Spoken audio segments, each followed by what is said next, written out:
So dual purpose ಟೈರ್ಸ್ದು dilemma ಏನು ಅಂತ explain ಮಾಡ್ತೀನಿ. ಸೊ ನೀವು ನಂತರ ಒಂದು ಸ್ಕ್ರಾಮ್ಲರ್ 400X ಓನ್ ಮಾಡ್ತಾ ಇದ್ದೀರೋ, ಅಥವಾ ನೀವು ಹಿಮಾಲಯನ್ 450 ಓನ್ ಮಾಡ್ತಾ ಇದ್ದೀರೋ, ಅಥವಾ ನೀವು Honda NX500 ಓನ್ ಮಾಡ್ತಾ ಇದ್ದೀರೋ, or the Honda CB350 RS own ಮಾಡ್ತಾ ಇದ್ದೀರೋ, ನಿಮಗೆ ಗೊತ್ತು that you will be getting ಸ್ಟಾಕಲ್ಲಿ ಡ್ಯುಯಲ್ ಪರ್ಪಸ್ ಟೈರು. ಸೊ ಇದನ್ನು ನೋಡ್ಬಿಟ್ಟು ನಿಮ್ಮ ಮೈಂಡಲ್ಲಿ ಏನು ಇಂಪ್ರೆಷನ್ ಬರುತ್ತೆ ಅಂದರೆ, okay I am having a dual purpose tyre, so definitely ನಾನು ರೋಡಲ್ಲಿ ಆ್ಯಂಡ್ ಆಫ್ ರೋಡ್ ಎರಡೂ ಕಡೆ ನಾನು ಈ ಗಾಡಿನ ಓಡಿಸ್ಬೋದು ಬಿಕಾಸ್ ಡ್ಯುಯಲ್ ಪರ್ಪಸ್ ಟೈರ್ ತಾನೇ ಅಂತ ನಿಮ್ಮದು ಮೈಂಡಲ್ಲಿ ಅಸಂಪ್ಷನ್ ಇದೆ ಅಂದರೆ I am sorry to disappoint you. Dual purpose ಟೈರ್ದು ಮೇನ್ ಪರ್ಪಸ್ ಇರೋದು is to ride on road condition only. Yes, ಅದು ಒಂದು certain off road condition or I would say ಒಂದು ಬ್ರೋಕನ್ ರೋಡ್ ಕಂಡೀಷನ್ಸಲ್ಲಿ ಚೆನ್ನಾಗಿ ಪರ್ಫಾರ್ಮ್ ಮಾಡುತ್ತೆ, but not necessarily hard core off road, even hard core ಬಿಟ್ಟಾಕಿ mid level off ರೋಡಲ್ಲೂ ಅದು ಚೆನ್ನಾಗಿ ಪರ್ಫಾರ್ಮ್ ಮಾಡಲ್ಲ. ಸೊ ಇದರಿಂದ ಪ್ರಾಬ್ಲಮ್ ಏನಾಗುತ್ತೆ ಅಂದರೆ, ನಿಮ್ಮದು ಫಸ್ಟ್ ಆಫ್ ಆಲ್ ನಿಮ್ಮ ಮೈಂಡಲ್ಲಿ ಎಕ್ಸ್ಪೆಕ್ಟೇಷನ್ ಜಾಸ್ತಿ ಗ್ರೋ ಆಗುತ್ತೆ. ದಟ್ ಓಕೆ ಪರವಾಗಿಲ್ಲ, ಓಕೆ ಈ ಟೈರು ಚೀಪ್ ಆಗಿದೆ ಅಲ್ವಾ, ಸ್ವಲ್ಪ ಎಕ್ಸ್ಪೆನ್ಸಿವ್ ಟೈರ್ ತೊಗೊಂಡ್ರೆ maybe I will be getting better performance on road or better performance on off road ಅಂತ ನೀವು ಅಸ್ಯೂಮ್ ಮಾಡ್ತಾ ಇದ್ರೆ ಅದು ಸಿಗಲ್ಲ. Sorry to tell you that you will not get it. So please don't have that expectation unfortunately.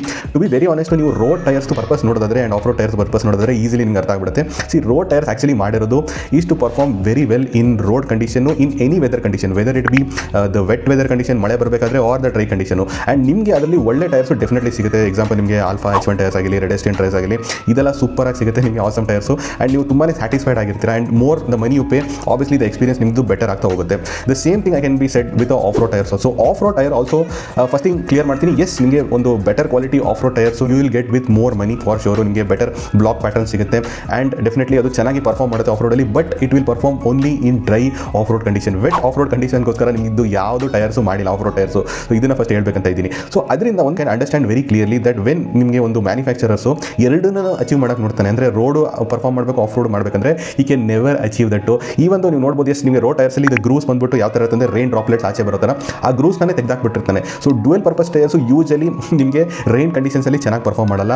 And also ನಿಮಗೆ off road ಕಂಡೀಷನಲ್ಲಿ the block pattern ಅಷ್ಟೊಂದು ದೊಡ್ಡದೇ ಇಲ್ದಿರೋದ್ರಿಂದ ನಿಮಗೆ ಆಫ್ ರೋಡ್ ಕಂಡೀಷನ್ಸಲ್ಲೂ ಚೆನ್ನಾಗಿ ಪರ್ಫಾರ್ಮ್ ಮಾಡಲ್ಲ. So what is the solution ಅಂತ ನೀವು ಕೇಳ್ಬೋದು. ಸೊಲ್ಯೂಷನ್ ಬಂದು ತುಂಬ ಸಿಂಪಲ್ ಆಗಿ ಹೇಳ್ತೀನಿ. If you are owning CB350 RS ಥರ ನಿಮಗೆ ರೋಡ್ ಮೋಟರ್ ಸೈಕಲ್ ಓನ್ ಮಾಡ್ತಾ ಇದ್ದಾರೆ ಅಂದರೆ ಬೆಸ್ಟ್ ಥಿಂಗ್ ಏನು ಮಾಡಿ ಅಂದರೆ, ಒಂದು ರೋಡ್ಗೋಸ್ಕರ ಸ್ಪೆಸಿಫಿಕಲಿ ಒಂದು ಬೆಸ್ಟ್ ಕ್ವಾಲಿಟಿ ನೀವು ಟೈರ್ ತಗೊಳ್ಳಿ whenever you are riding on road. And in case ನೀವು ಆಫ್ ರೋಡ್ ಹೋಗ್ತಾ ಇದ್ದೀರಾ ಅಂದರೆ then use an off road tyre. So ಎರಡು ಸೆಟ್ ಆಫ್ ಟೈರ್ಸ್ ಯಾವಾಗಲೂ ಇಟ್ಕೊಳ್ಳಿ.